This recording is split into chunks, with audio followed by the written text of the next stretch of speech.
Então, Cacai, tem uma pergunta para você. A gente tem essa decisão hoje do PGR de manter a prisão do Braga Neto, né? Então, eu queria saber o que você acha disso. E vamos começar a fazer um balanço de tudo que aconteceu esse ano, da justiça brasileira, essas decisões. Foi um ano bem intenso, não é verdade? É verdade. Veja bem, a prisão preventiva, como nós sabemos, é uma exceção, né? Quando você tem uma investigação desse porte, em tese não justificaria uma prisão se não tivesse tido, eu li a decisão e também o pedido e tal, uma tentativa de obstrução de justiça. Agora, claro, se você tem uma tentativa de obstrução de justiça de alguém que atentou contra o Estado Democrático de Direito, alguém que estava coordenando a morte do ministro Supremo, planejando matar o presidente da República e o vice-presidente eleito e tal, essa obstrução não tem como ser mais grave. A partir daí, não se pode imaginar que uma semana depois vai deixar de existir os requisitos para a prisão preventiva, né? A prisão preventiva é algo muito excepcional, mas em havendo os requisitos comprovados para que haja a prisão preventiva por opção de justiça, é uma coisa difícil, viu, Miguel? Aí é um dos momentos, assim, eu sempre comento isso muito para quem eu vou advogar, né? Olha, respeite o Poder Judiciário, não tente fazer nada que possa sequer parecer uma opção de justiça, porque senão, é claro, a dificuldade posterior de uma liberdade é muito grande. Então, eu acho que o esperado era a manutenção dessa prisão. Ô, Cacai, me diz uma coisa que surgiu aí em torno da prisão do Braga Neto, eu sei que isso já está há alguns dias sendo mastigado, mas nunca é demais a gente tentar explicar isso de novo. Eu queria que você explicasse como é que funciona exatamente o dispositivo legal que permitiu ao general da reserva, Walter Braga Neto, ficar detido numa sala similar a uma sala de Estado-Maior dentro de uma unidade militar e não ter sido encaminhado, por exemplo, para uma carceragem militar ou eventualmente até para um presídio comum, que não iria acontecer. Enfim, tem toda essa questão. Mas ainda assim é uma dúvida que surge o tempo inteiro. Até agora há pouco aqui tinha alguém questionando o fato de que ele está preso num quarto, aquilo é uma verdadeira suíte e tal. Ninguém simplesmente pariu essa ideia. Isso tem que ter algum amparo legal e não à toa ele está lá por isso. Queria que você explicasse um pouquinho para a gente como é que funciona isso na prática.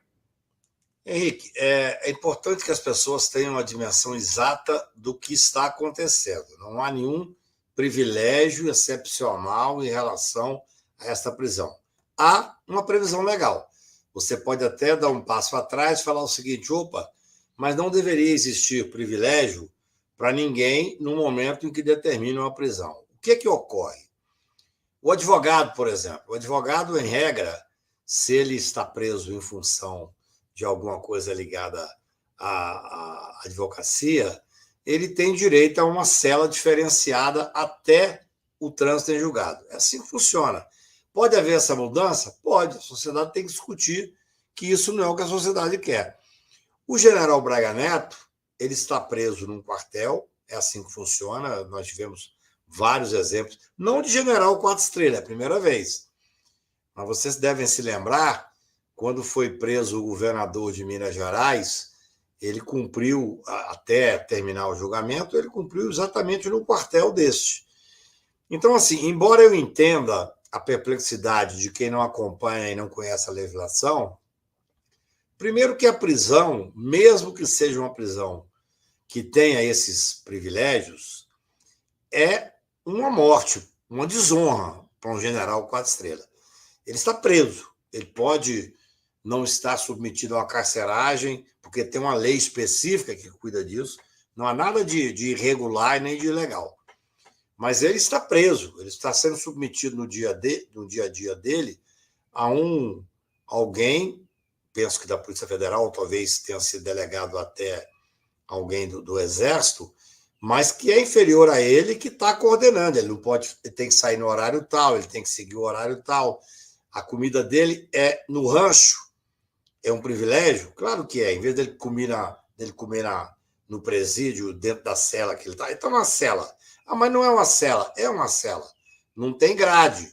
O ideal seria que no Brasil as prisões fossem todas elas muito melhores do que são. Eu até proponho para as pessoas que façam veja bem, eu sou um cara que vocês me conhecem. Eu quero que esse cidadão seja levado a ferro e fogo ao processo. Ele atentou contra o Estado Democrático de Direito. Eu acho que ele vai ser condenado ao final. E quando condenado, ele vai para a papuda. Essa que é uma questão que tem que ser levada. Até que seja definida a condenação e o trânsito em julgado, alguns cargos, por definição legal, o Congresso pode voltar a discutir isso, por definição legal. Essas pessoas têm o direito, o advogado tem uma sala de Estado Maior, não sei como é que funciona bem isso, nunca advoguei para advogado que foi preso, assim como os militares de alta patente também têm. O que é mais importante, na minha visão, Henrique, nós discutimos o seguinte: é a primeira vez na história do Brasil que um militar da mais alta patente, general 4 estrelas, é preso por determinação de um juiz civil. Não foi do juiz militar. O Supremo Tribunal é o Supremo Tribunal, mas é um juiz civil. O Alexandre é um juiz. Como o Supremo Tribunal tem o título de ministro, é um ministro, mas ele é um juiz. E é um juiz civil, não é um juiz militar. Isso foi um avanço fantástico que nós tivemos. E o principal, viu, Miguel? Não houve um movimento sequer contrário a essa prisão. Eu acho que isso foi a maior demonstração de estabilidade democrática que nós tivemos nos últimos tempos. Você prende o general 4 estrelas, num sábado, até uma excepcionalidade, porque ele estava, num dado momento, na sexta-feira, não podia ser preso, e não houve nenhum movimento militar, nenhum movimento que você tivesse visto da extrema-direita. Houve um silêncio geral e uma aceitação, claro que com certa perplexidade, mas extremamente importante para o Estado Democrático de Direito. É um requisito que ele está cumprindo dentro da legalidade. A sociedade pode depois discutir. Veja bem, já foi um grande avanço uma prisão vinda de um juiz civil. Grande. Ninguém discutiu.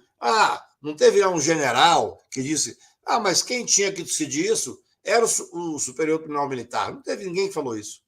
Ninguém. Eu não vi uma única linha. Foi uma normalidade democrática. Agora, existe uma lei e essa lei tem que ser cumprida. Agora, é importante que as pessoas saibam. Em havendo julgamento, que será rápido, do meu ponto de vista, nós temos agora que acompanhar o doutor Paulo Gonet, que já está com os relatórios prontos. Em havendo o julgamento e a condenação, esse processo pode ser muito rápido, bastante rápido. Toda eu diria, a materialidade está comprovada. Nós temos 300 condenados, Miguel. 300 condenados. Os fatos serão discutidos apenas a comprovação da autoria. Você estava lá, você participou, até que ponto você participou. Isso aí não vai ter perícia técnica, vai ser uma prova provavelmente testemunhal. Claro que a defesa tem ampla defesa, pode pedir o que quiser.